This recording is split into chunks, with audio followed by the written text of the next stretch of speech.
Thank you for joining us tonight. I am Dennis Taylor. I'm a board member of the Big Sky 55 Plus.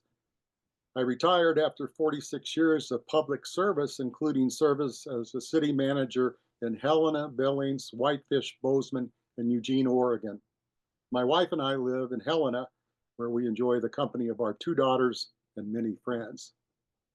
Big Sky 55 Plus was founded to give Montanans, older people, a strong voice in the deliberations about our state's future. We bring people together to work for solutions that make life better for Montanans of all ages.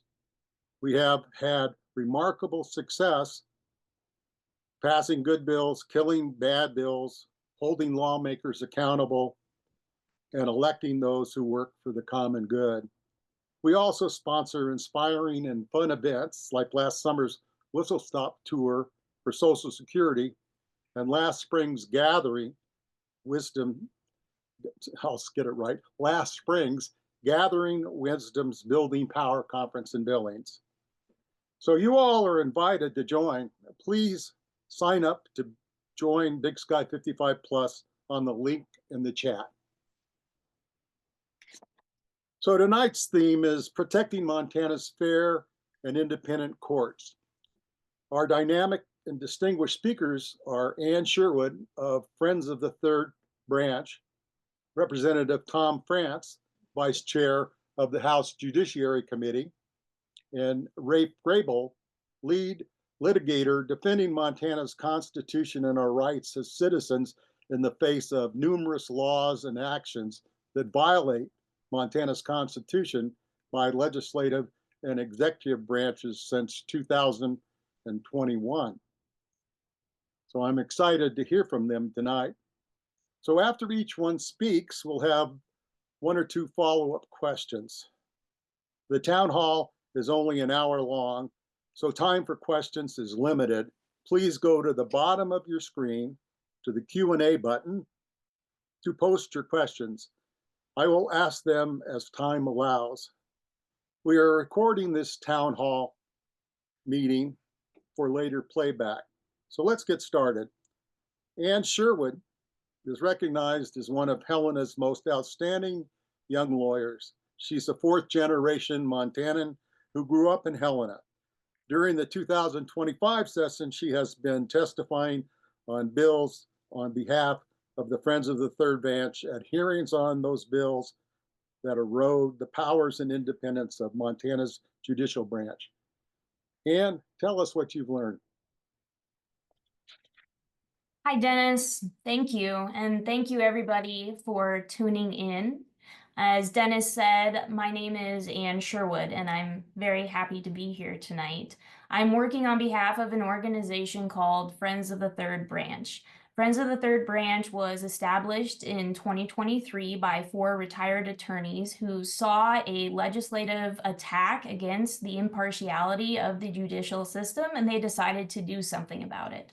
We are an educational organization, and often my job when I go to speak at committee hearings is to discuss the practical impacts of these judicial bills and how they are going to impact not only Montanans, but also the separation of powers that Montanans hold so very dear.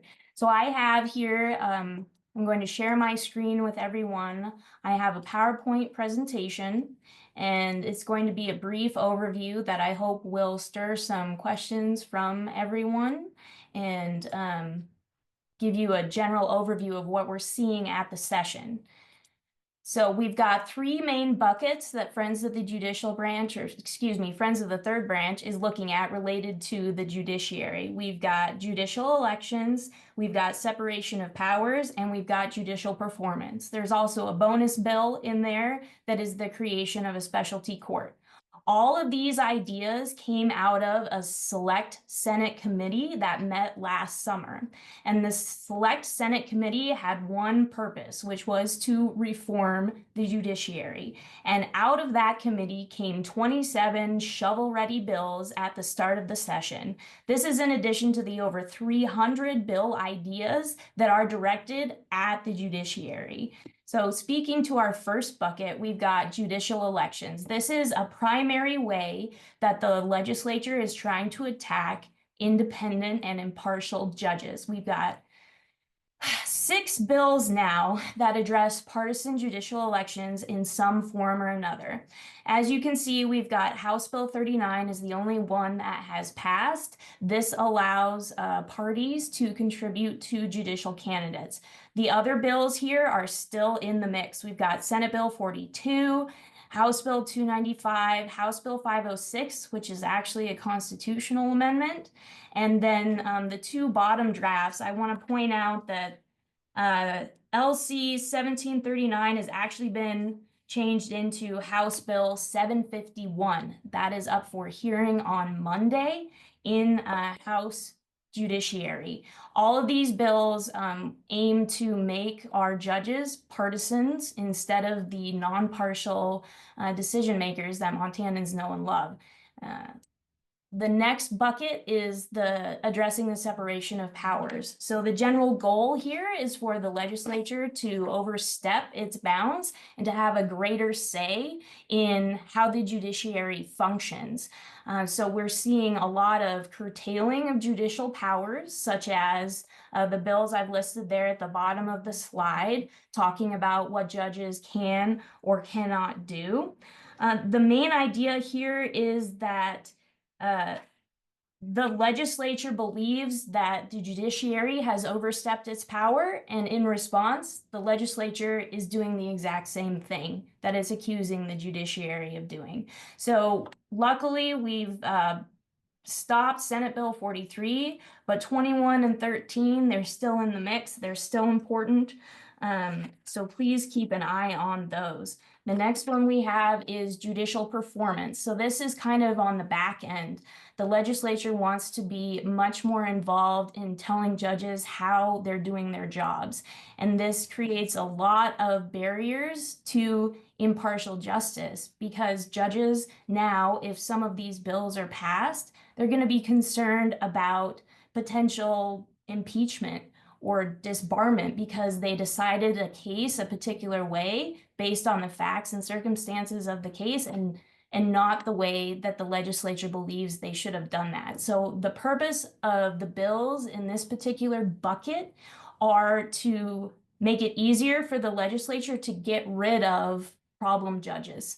And so that happens with judicial evaluations, revising the impeachment laws, things like that. So this is going to make it a lot harder to recruit and retain quality judges. Lastly, we've got Senate Bill 385. This is the bonus bucket I was talking about. So this is the creation of a specialty court in Montana whose sole purpose will be to, address issues of constitutionality regarding and illegality of state actions only. The kicker on this bill is that these judges are going to be appointed by the governor. So not only are they taking away Montanans' right to elect a judiciary, they're also making it harder for Montanans to challenge bills and laws as being unconstitutional. And that's exactly the point, right? I mean, they don't like to see people like Raph Graybill coming down, filing court cases against them because they don't like the results they're getting. Even though people like Friends of the Third Branch and Big Sky 55 Plus are telling them in committees that these bills are likely unconstitutional, they don't want to hear it. So they're creating an entirely new court system to hear those challenges with judges that are handpicked by the governor. Obviously, this has significant impacts for all of Montanans because those types of cases impact the entire state. And so this is one we really are asking people to fight hard on. It is going to be heard in committee on Friday morning starting at 7 a.m. in the Senate, and we really would like people to show up and speak out against that. This is our current overview. So as I mentioned, there are almost 400 proposals that impact the judiciary. 158 of those were bills with assigned bill numbers. So far, we've been relatively successful in stopping these bills, but it's not over yet.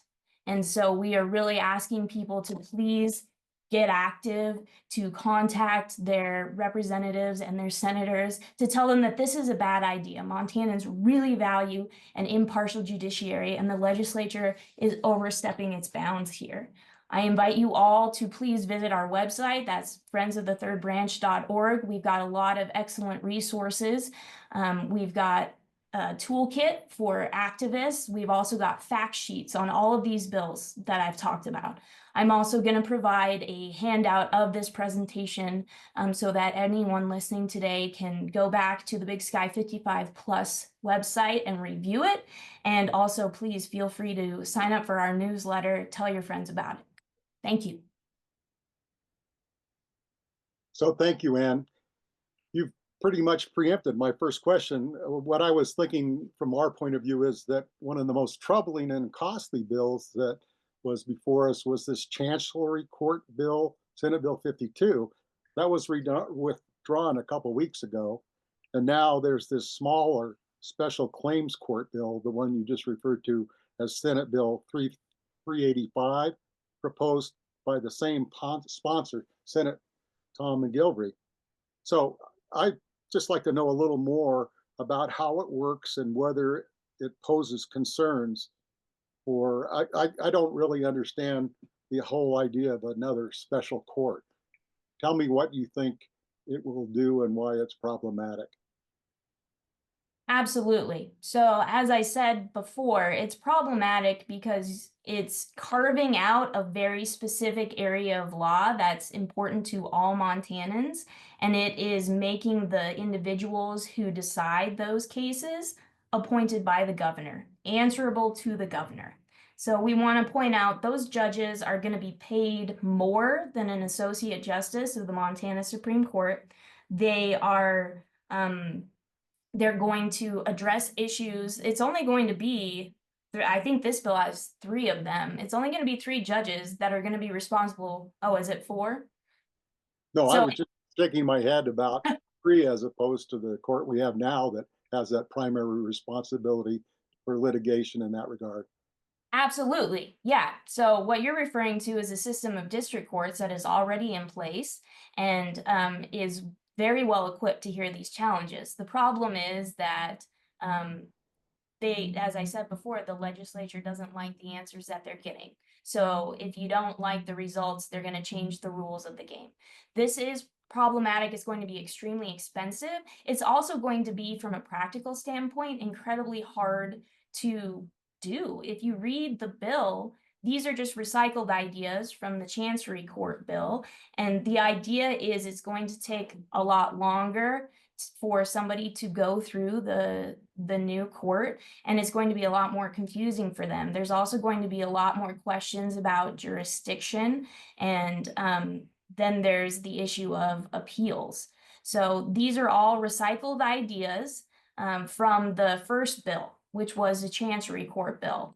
That bill was withdrawn by the sponsor, and the sponsor came up with a different bill, which is the one that we're talking about right now. It's called the Governmental Claims Court.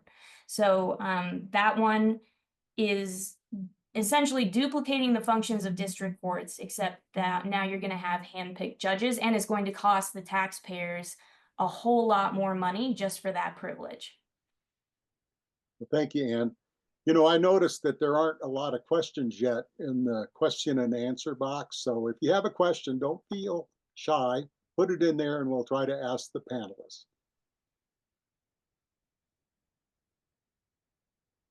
So I'll move on.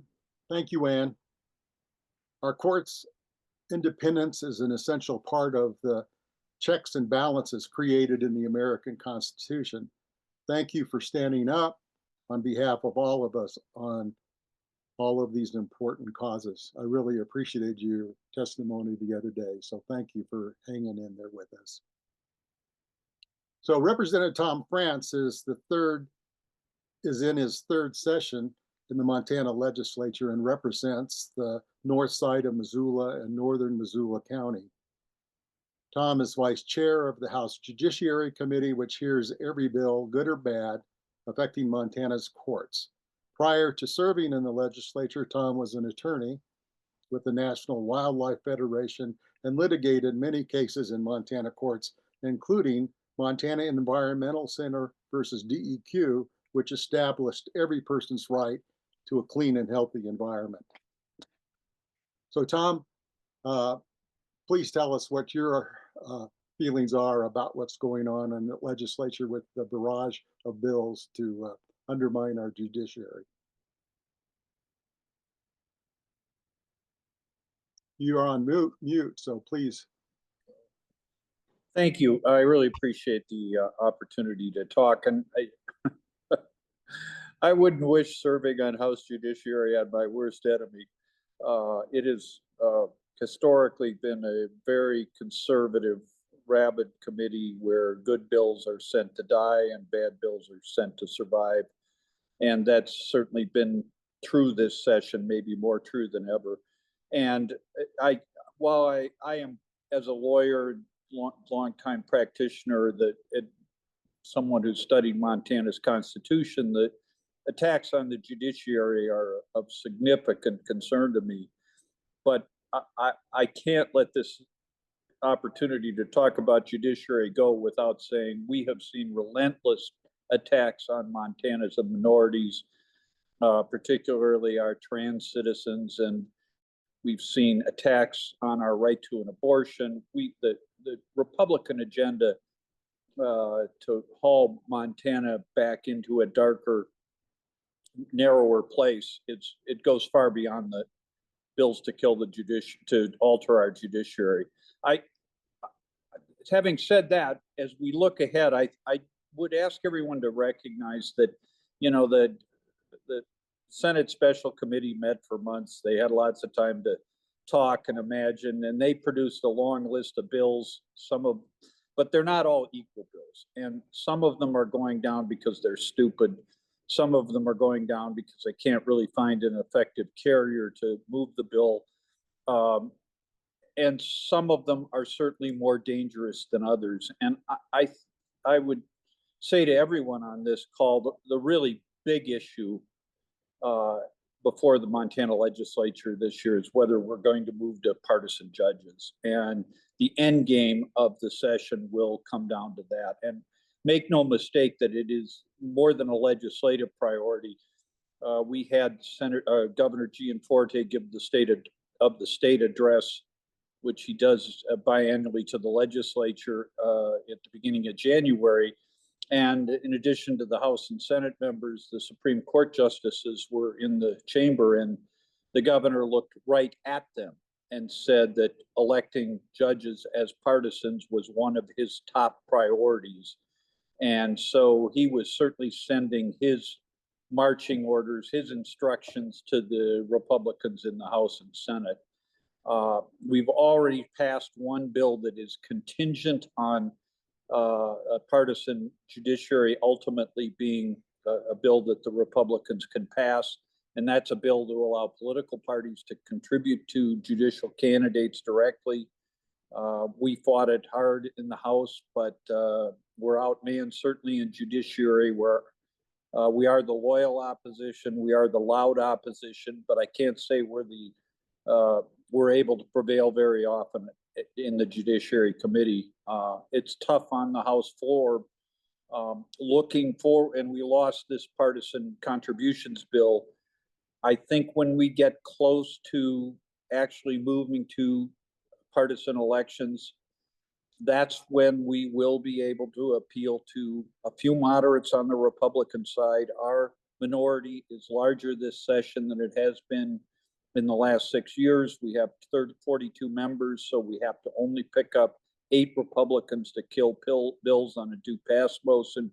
And I'm intent on finding those Republicans when we get to the critical bills and doing our best in the House to kill the transition from Montana as a place where nonpartisan elections have been part of our landscape, our judicial landscape, for nearly 100 years, more than 100 years, and turn the courts into essentially another arm of the Republican Party. Will be a terrible day for Montana if that's where this legislature is allowed to go.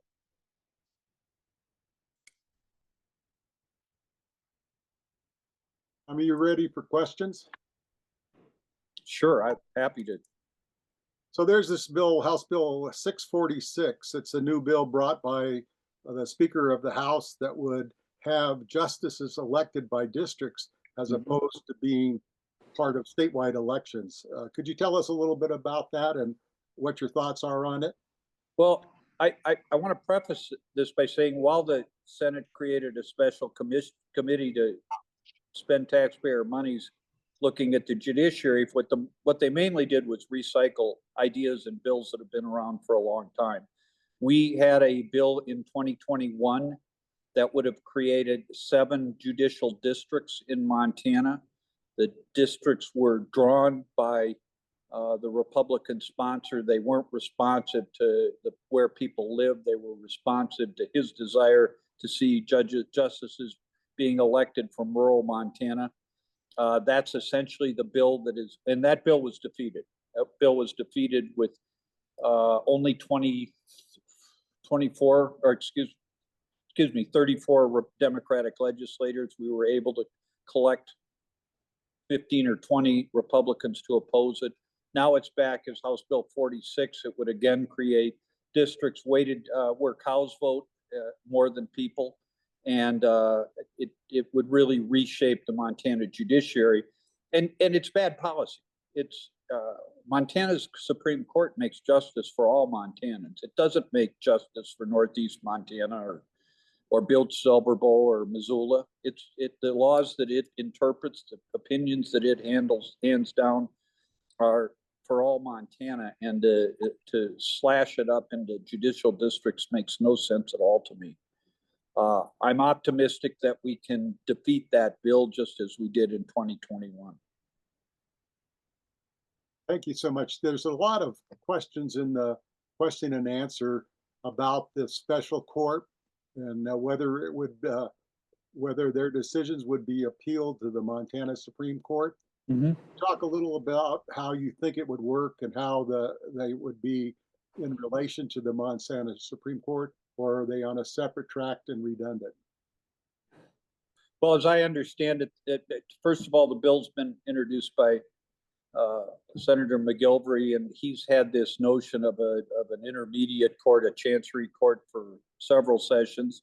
It's been beaten back, and it's been beaten back because it costs so much, and it's hard to justify the expense of creating a court a new court when we have competent district courts and a Supreme Court which is certainly working at capacity, but doesn't need a filter between it and the district courts.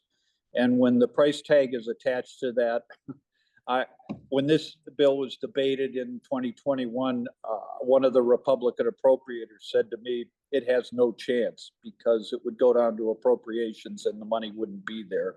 The money is not in the governor's budget, so it's going to take some moving around. It's not hugely expensive, but it's expensive enough. So again, I come back to the partisan judiciary being the bills that are going to make or break us when we come. I could be wrong. I never quite know where the votes are going to be on a chancery court, but it was withdrawn for a reason. It was a bad name. It sounded like something out of merry old England. And now it's been renamed, but it's the same effort. It's expensive. It's not really needed.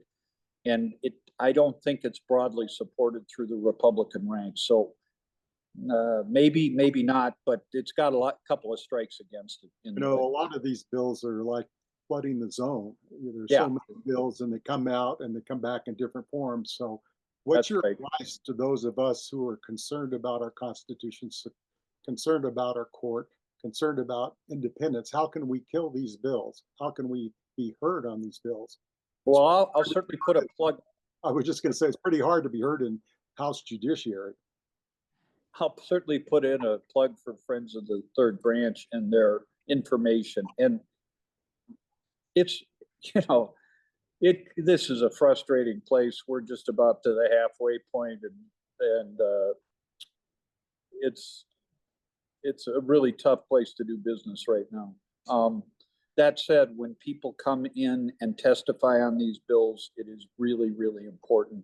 I would say that one of the things we're hopeful to see are more lawyers participating in this. These bills are like trying to regulate plumbers or carpenters. And when that happens, the unions come in and tell us how to do it and how to do it well.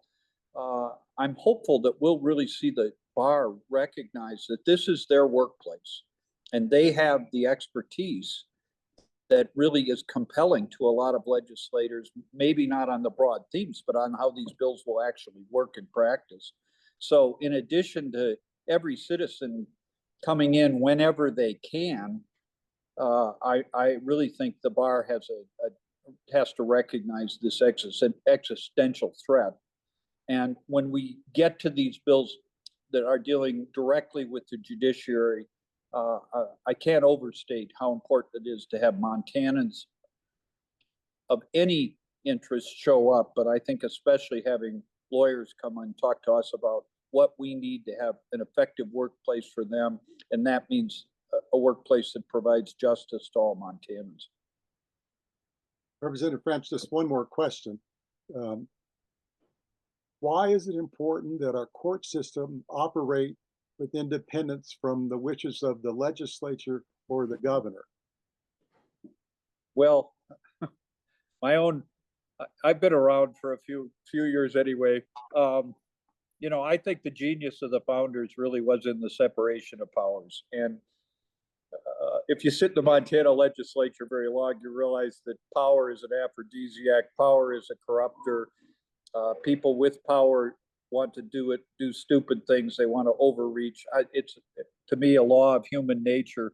And I think having an independent judiciary as a check on both the executive and legislative branches is incredibly important, whether it's at the federal level or the state level. And just as it's important to the Supreme Court to recognize that the legislature has certain authority, we pass laws, they interpret them. They need to be mindful that our bills need to be accepted at face value in the first instance. They need to respect that even our bad bills are the result of a process that is constitutionally mandated and has years of practice behind it. And they need to respect the executive, which builds a budget and administers the state. But that separation of powers where we each have the ability to check the other branch in certain ways and at certain times, to me is absolutely a critical element of our American democracy. Thank you so much, Representative France. We appreciate your work on behalf of Montana's clean and healthy environment and on this quite challenging House Judiciary Committee. So everyone, please remember to post your questions in the Q&A box. It seems to be working much better now. There's a lot of participation. It's at the bottom of your screen. So our next presenter is Raph Graybill. He's an attorney in Helena with deep roots in Great Falls, including his grandfather, Leo Graybill, who presided over the Montana Constitutional Convention in 1972. Raph is a preeminent legal defender of the Montana Constitution, defending it against a barrage of legislation that's passed in 21 and 23 of undermining our constitutional rights. Raph, you've heard the questions tonight and you have been following the legislature. You know how this issue affects all of us. Could you tell us what you have been learning tonight and through this year? Yeah, and thank you for having me. I think one place I want to start is it's really easy when you read the news or when you're up in the Capitol building with those nice fancy blue and green and red walls to think about this issue as fundamentally about branches of government fighting each other.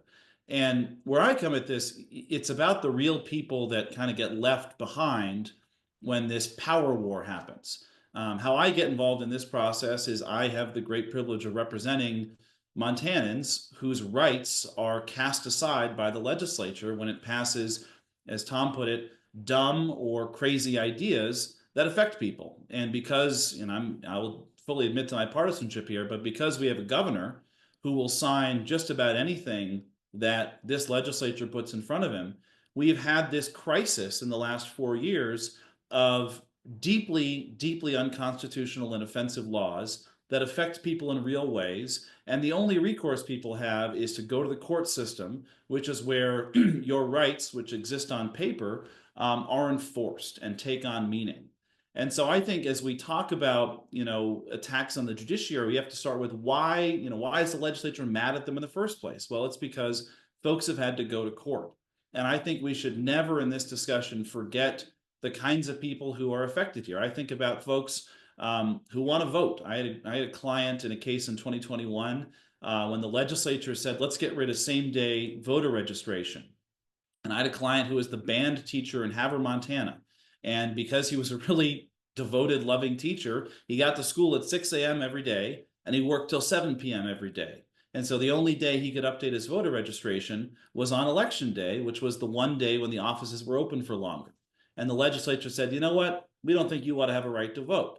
Now, I think about him. He's the kind of person affected by this. People trying to seek access to healthcare, people that want to go to the university system without legislative tinkering, and the list goes on. So sort of point one is we have to remember that the reason there's this attack on the courts is because people have had to use the courts to protect their rights. And we shouldn't forget about those folks in these discussions. It's not some big abstract, political science debate. It's about real people at the end of the day. The second thing I think folks should remember is that generally speaking, I think our court system works pretty well. I think that it provides justice to most Montanans who need it. There's always places for improvement. I think it's generally popular. And I think it's generally fairly conservative. When you look at these constitutional cases that have the legislature so worked up, one, that's a tiny percentage of the number of cases filed every year. There's a lot more divorces and DUIs and whatever else. There's a lot of other cases. This is a tiny sliver. But even when it comes to those cases, I mean, having been involved in a number of them, I would argue our courts in Montana have been relatively conservative. The cases I'm involved in are not cases where you're asking the court to take a flyer on your crazy theory. In Montana, there is a very clear constitutional right to abortion, for example. So when the legislature passes laws and the governor signs laws that ban abortion, that's a relatively straightforward, relatively simple case. And the courts are enforcing the law, I think, in a relatively neutral, conservative way. So I would really what that leads up to me is I would reject the notion that some are advancing in the legislature on the Republican side in particular that, well, we got to do something. We got to reform this court system somehow. This is not about reform. Our court system it needs other reforms, and I'm happy to do a whole other webinar on how I'd change the court system, but it doesn't need these reforms. And these aren't really reforms. What I see this as is a really concerted effort to yell at the refs because you don't like the outcome. And there's a lot simpler way, a much simpler path, which is don't pass unconstitutional laws in the first place. If you don't like the judges who are making decisions, instead of these kabuki bills that would get rid of judicial elections or have partisan elections or have a special new court, just run for judge, elect different people. We've got a system for that already in place. There's a lot of complaints about the first judicial district, which is Helena, where I live, and how the judges there, overturn lots of laws. Well, the judges who ran in the last cycle ran unopposed, okay? And I think that really tells you the disconnect between what citizens are getting from the judicial system, which by and large is the fair and impartial administration of justice, and a group of legislators in Helena who are obsessed with their own power and obsessed with preserving it at all costs. A couple of things that I would just offer to this group to think about. I think there are really serious threats out there to the court system, and I think Ann covered them well. I sort of think about the same categories, but I might phrase them a bit more as an advocate. I see them, the first category as changing the refs, right? The idea that we elect judges on a partisan basis is a way to change the refs because they don't like the refs. There's a proposal to put a constitutional initiative out there that would eliminate judicial elections for Supreme Court justices. I think this is actually the worst idea in the legislature. I think that is considerably worse than partisan judicial elections because the whole point of partisan judicial elections is to get Gianforte's guys and gals in the court. And this would just let him do that in the first instance, no matter, no need for the voters to weigh in. And this special court is another example of that. They don't like the district courts that you and I elect in Montana, so let's just let Gianforte pick 3 judges who will rule his way. So I call that sort of the change the ref bills. There's another category of bills, though, that I think you should pay attention to, and these kind of fly under the radar. And these are changing judicial procedures. So, oftentimes there are rules about how you can get a court to act quickly on something, or how a court's whether a court's relief applies to just the people in the lawsuit or more broadly. And the legislature has a whole series of bills this session as well that try to make it harder for folks like my clients to go to court and get relief right away. One area of sort of focus by the legislature is making it hard to get what's called a preliminary injunction. That's the idea that if something really bad is going to happen right away, the court stops it, gives everyone kind of a pause until such time as the court can rule on the ultimate issue.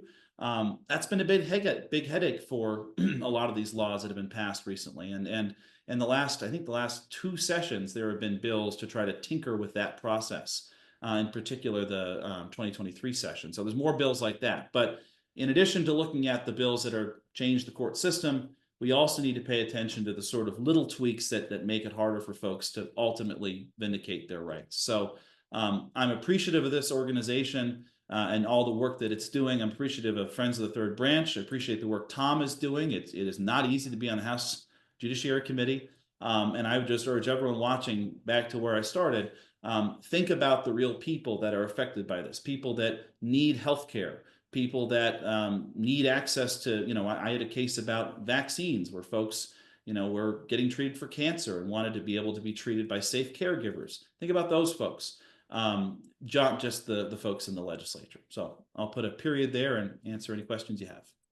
So our first question for you is, having litigated to defend our rights, what concerns you most about the feasibility of challenging the sheer volume of bills affecting our courts? Well, the sheer volume is a challenge. There's only so many people that really do this work. Some of the bills that are passing this time, as Tom mentioned, I frankly think are kind of dumb and don't do anything, and maybe don't need to be challenged. But some are pretty pernicious and are difficult to challenge. I think that there are constitutional problems. I don't want to disclose legal strategy, but there are constitutional problems with partisan elections. But it's not as clean as a bill banning abortion, right? Some of these bills are much harder to challenge in court. And then there's another practical reality that, I think I have to sort of say out loud, which is we're in this unprecedented time in Montana where whenever the government gets a court decision it doesn't like, it viciously attacks the judge. The governor does it, the attorney general does it. I think it's unethical, but they do it anyway. When I lose a case, I say I respectfully disagree, or I say nothing. And that's typically the norm. But these attacks on courts, hauling judges in, making them think about being impeached, having these crazy conspiracy theories about what they're doing, in aggregate, it certainly has to have a toll on the judiciary. And I think it becomes more difficult for folks to vindicate their rights in an environment where judges appropriately feel targeted for everything that they do. Our system is not built for the sheer volume of constitutional challenges that are happening right now in Montana. And I will, as an active participant in the court process here, I'll be the first to tell you it is not sustainable. And ultimately, political change is what's necessary, either getting the veto pen in the hands of someone with some independence or shifting the legislature. That's the long-term solution. Don't pass bad bills. Don't sign bad bills. So we have a question that says, how do you pick your battles? Do you seek them out, or do they come to you? How do you put food on your table? And thank you for running and working so hard. So that's a question from the Q&A. That's an interesting question. I do non-constitutional work, so you can always hire the Graybill law firm to do other legal problems you might have, and we appreciate that.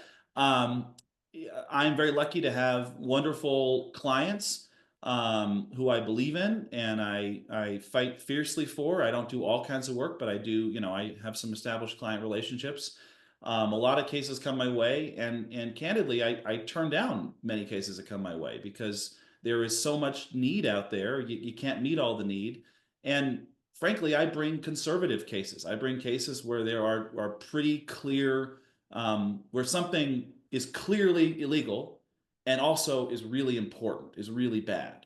And again, I think this, I can only speak for my own kind of case selection process, but I think there's this misconception by some in the legislature that there's just this whole band of attorneys out there bringing crazy lawsuits, and the judges are just handing out decisions left and right. And that's really not the case. It's been my experience that kind of poorly thought out, questionable constitutional claims in the last 4 years have lost, have gotten dismissed quite promptly. This is a tough business, and you've got to be right.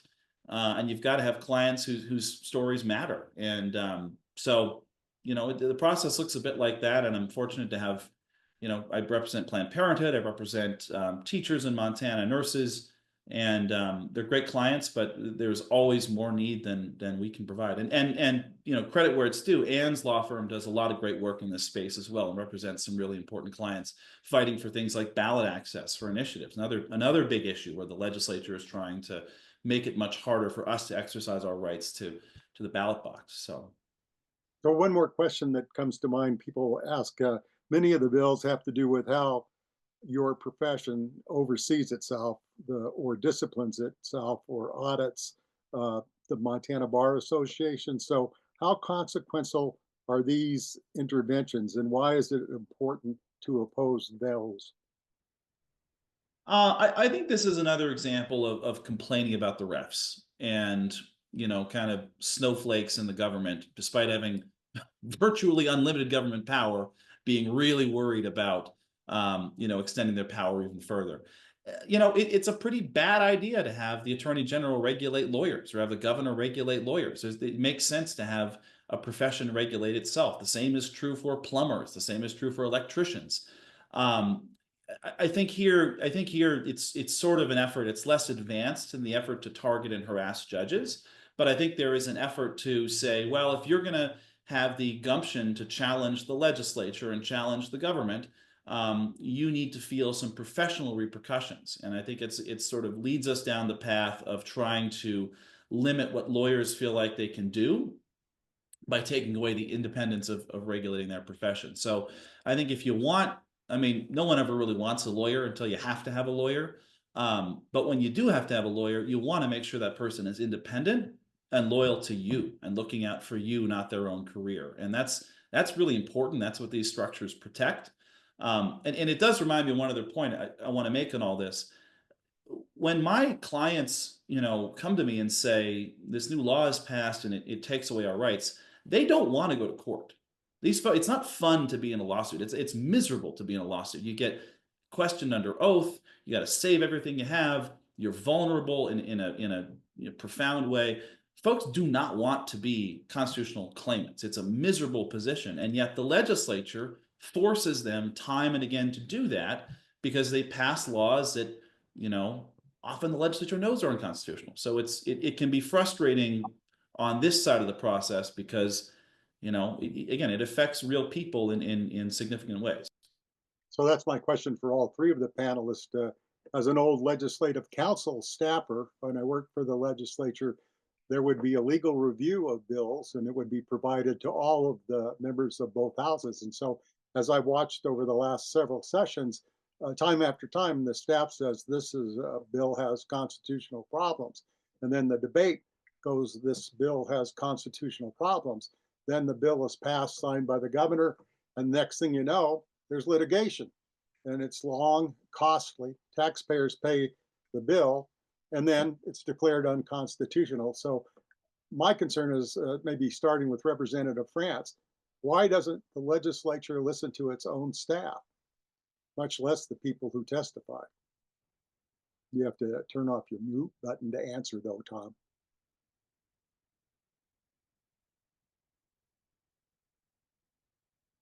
I think I'm back. Well, it goes back to that power dynamic I discussed earlier. When you have a legislator that wants to do something and he or she can be told it's unconstitutional by opponents or by legislative council, but that doesn't stop us from passing a bill. And it's a deadly feedback loop. And Rafe spoke to this when he talked about how long this is sustainable. Since 2021, when the governor was elected and the power of the veto pen disappeared for the Republicans, they've been told by many people, on a few occasions by legislative council, but remember, they're not anxious to take on the majority, certainly by Democrats, certainly by legal scholars, certainly by lawyers coming in to testify that these bills are unconstitutional, but they're passed anyway. And the cases are challenged and they go up to the Supreme Court. The Supreme Court says, well, by golly, they're unconstitutional. And then the Republicans say, well, we have to change the court because they're overruling our bills.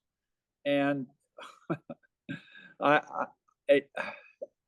we have to do the best we can with the tools we have. We try and stop these bills. When we can't do that, we litigate them if there is a good challenge to be had.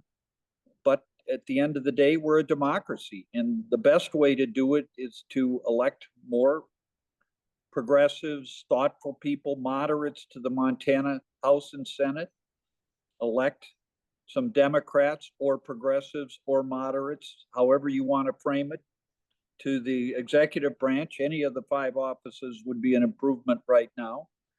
And to change the political dynamic that exists in the state, which is trending conservative and dominated at leadership levels by some real extremists that I will climb the watchtower and wave the lantern.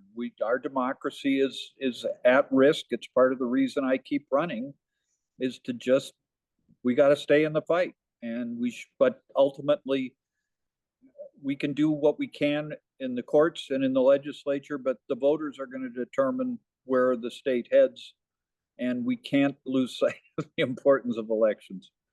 I know I'm preaching to a choir here, but Well, no, those are good points. Ann, what's your thought on all of this or anything we missed? Well, there was an awful lot there, Dennis. I have a lot of thoughts, but I do want to riff off what Mr. France said, which is that the committees in particular, they're not listening to legislative staff on the very few bills that have had a legal note on them. They are ignored. They don't care. The general tenor in the committees is that they know what the law is, and the legislature has the mandate to decide what is or is not constitutional, and that's exactly what they're going to do. And they know when a judge decides a case the wrong way. And for some reason, they are the experts. And that's why, circling back to something that Rafe touched on, which I agree is important, is they're bringing bills to make it not required to have a license to practice law, for example, because they don't think it's that hard, and they want to be able to do it themselves because they obviously know better. And so, as kind of my closing, I would say a lot of you in the chat have talked about, you know, what can we do? Well, part of it is you're doing it right now. You're being active. You're participating. You know, a lot of what we hear in these committees is that these legislators believe they have a mandate from their constituents to act the way that they're acting. So it's really important to get people from the districts of these problematic legislators to come in and actually say, no, that's not what I voted for. That's not what I want. You do not have that mandate from me. It's also important to note that most of these bills, if not 99% of them, have no proponents except for the sponsors. And so the more opponents that show up and make their voices heard, I think the better. At the very least, you're making those representatives and senators have some accountability because you're weighing in. And so I think keep doing what you're doing. you know, working with organizations like Big Sky 55 Plus, Friends of the Third Branch, and others that are fighting these before they even get out the door, and then working with Rafe and his buddies after they get passed to try to do something about that. Well, thank you, Ann. Thank you, Tom. And thank you, Rafe. What a great town hall meeting tonight. We are so grateful for your passion, your expertise, and your leadership for standing up for our rights and our access to fair and impartial justice. So we're about to wrap up tonight's town hall. If you're on our Big Sky 55 email list, you'll get timely alerts and action links that can put you directly through to emails to the lawmakers and to other elected officials you wish to address. The system really is user-friendly and allows you to edit the subject line and tailor your message to your audience, adding or subtracting lawmakers as you see fit. It's really a slick tool, so please use it. If you need help or a mentor using the alert system, you can send us an email through our website at info@bigsky55.org. Before we wrap up, Margie, can you provide some information and some updates on the Medicaid reauthorization, property tax, service to older adults, housing, and other issues that we're working on as this session draws so near to the midterm transmittal deadline? Margie?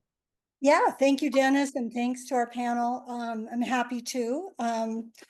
I would just kind of put a postscript on the subjects that we've talked about. Before we close out, we're gonna post an alert link for you to click through and send a letter to, if you would like, a letter to the House Judiciary Committee about this House Bill 646. And Dennis will walk you through that before he signs off tonight.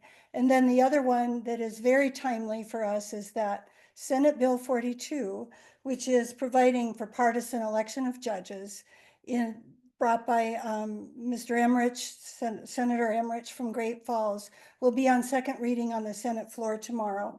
And Lila will post the number for the legislative message board for you to call in and ask for a message to be put on every desk in the Senate, asking them to vote no on that bill. And it's pretty straightforward. It's partisan election of judges. You can just say vote no, or you can put together a couple sentences on that. So we'll give you some tools there, and that's how we work, and that's our mission, is to empower and enable you to engage in a meaningful way with legislators. First of all, I want to talk about the even though we're Big Sky 55 Plus, and we are an organization of older adults, and we have a broader platform, but that doesn't mean we don't address policy impacting older adults in Montana. And one of the things we've tried to do this year is build a stronger coalition with a more united voice. And at least up until now, it seems to be helping. We have seen 2 bills come out of committee and one get all the way through the Senate that really helps provide families and older adults who are starting to reach that stage in their lives where they're needing some support, some supported living, or some support in their own independent living situation. So Senate Bill 72 would allow for people to quickly get access to Medicaid benefits if they're qualified, to get support in their homes so that they can stay independent if at all possible. And a lot of times there's various levels of need. So Senate Bill 72 passed the Senate today on third reading. It's going to the House. We'll be keeping you posted. Senate Bill 100 is going to be heard this week in Finance and Claims. It passed with a strong voice in second reading. I'm not, I think we still need to really work hard to get it through. And it's to get down the waiting list for people who are on waivers to get services again, state-supported services when they're qualified to receive them in either their homes or to access assisted living, and not be on a waiting list of literally 100, 200 people. So those are good bills. Section B, which is the Budget Committee Joint Committee on House Bill 2, just did a couple of really good things yesterday. They added $4 million to the governor's budget to help with the area agencies on aging.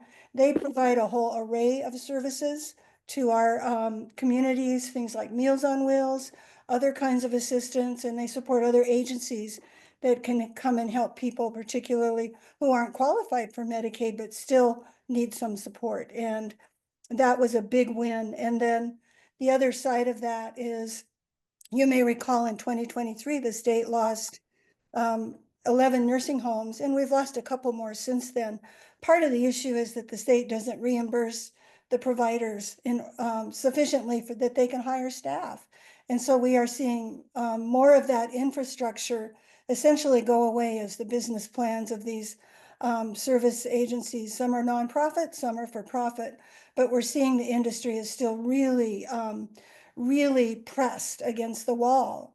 And the committee added a 3% provider rate increase, which is basically keeping it up with inflation. And we were happy to see it. The subcommittee, we're going to have to fight for that at every step of the way for the rest of the session. It'll go to the full appropriations committee next, and we'll be reaching out to you to help us with that. Property taxes are on the floor of the House tomorrow. We have a number of bills. Our approach has been this: if this legislature doesn't address property tax reform for homeowners, they will go home with a big black eye, because that is one thing that I think everybody in the state of Montana expects them to do. And they've got three bills coming to the floor tomorrow in the House. Two of them we supported. One is Jonathan Carlin's House Bill 154. It provides tax relief to not just homeowners, but also to renters who are paying higher property taxes through their rent. And the means of delivery is through tax credits on our income taxes. And there is a mechanism in place to do that. And that's a great bill, House Bill 154. It's on the floor tomorrow. And then Representative Thane, Vice Chair of the House Tax Committee, has House Bill 155. And again, this is a bill that's supported by the Minority Caucus leadership, and it delivers kind of targeted property tax relief, significant property tax relief to Montanans. And that's House Bill 155. It's on the floor. There's a third bill brought by Representative Lou Jones, and his bill is the governor's bill. And his just kind of redistributes the burden of providing tax relief to homeowners within the kind of residential property tax category, whereas Thane's bill balances it out and doesn't add to the cost of the bill. It's revenue neutral, but it basically balances out the fact that homeowners have picked up greater and greater portions of our property taxes steadily over the last 30, 40 years, and gone from like 20% to 58%. And so Thane's bill helps us address that. And then today there was a bill in House tax that is the simple change the multiplier for the residential property tax and fix it that way. And I'm just afraid, as simple and clean as that one is, it has the least chance of getting out of committee. So, and that's Representative Byrne in the House has that bill, House Bill 528, and Senator Dunwell has a similar bill, Senate Bill 189 in the Senate. Some really unfortunate income tax bills coming that would essentially lower the top income tax rate and give huge additional breaks to the folks who already got $9,000 in 2023, and now they're due to get more. I guess I'm out of time. I'll stop there and just say Medicaid reauthorization came out of Senate Finance and Claims. It will be on third reading in the Senate very soon, tomorrow or the next day. A huge win. It's come through the House, and it will be on its way to the governor's desk. And that's one of the biggest bills of the year. So thank you for all your help on that. And I think I'll let Dennis wrap us up with a little note about how you can access our alert system and comment on House Bill 646. As everyone said, it's so important that you be involved and back us up. So before we wrap up tonight, I want to take a moment to remind everyone how important it is to be involved, to speak out against the bills or speak for the bills you're for. You have an opportunity to do that right now. House Bill 646, that's the one that would make Montana Supreme Court justices, would take the Montana Supreme Court justice out of the hands of the voters and make them accountable only to certain districts and not to the entire state. So this bill, House Bill 646, is being heard on Thursday in House Judiciary Committee, Representative Francis Committee. So if you would help us now, you can send an email to the House Judiciary Committee through our user-friendly outreach system. It's quick, it's easy, and takes such a little time, just a couple of minutes. So it's in the chat box right now to show you how to do it. Thank you for the panelists. Thank you so much for all the people who participated tonight. You had such great questions in the Q&A box, and we couldn't get to all of them. We hope to try to address them in a written form after this meeting. So I just thank everybody for showing up tonight. As Joan Baez said, action is the antidote to despair. Big Sky 55 Plus gives us the antidote to despair: accurate, timely information and tools to take action for the common good together. Please tune in to our next town hall, which will follow the transmittal break sometime in late March or early April, with details to be announced soon. So in the meantime, we look forward to working with you as we use our superpowers to support our fair, impartial Montana courts. Thank you all again for being with us, and good night.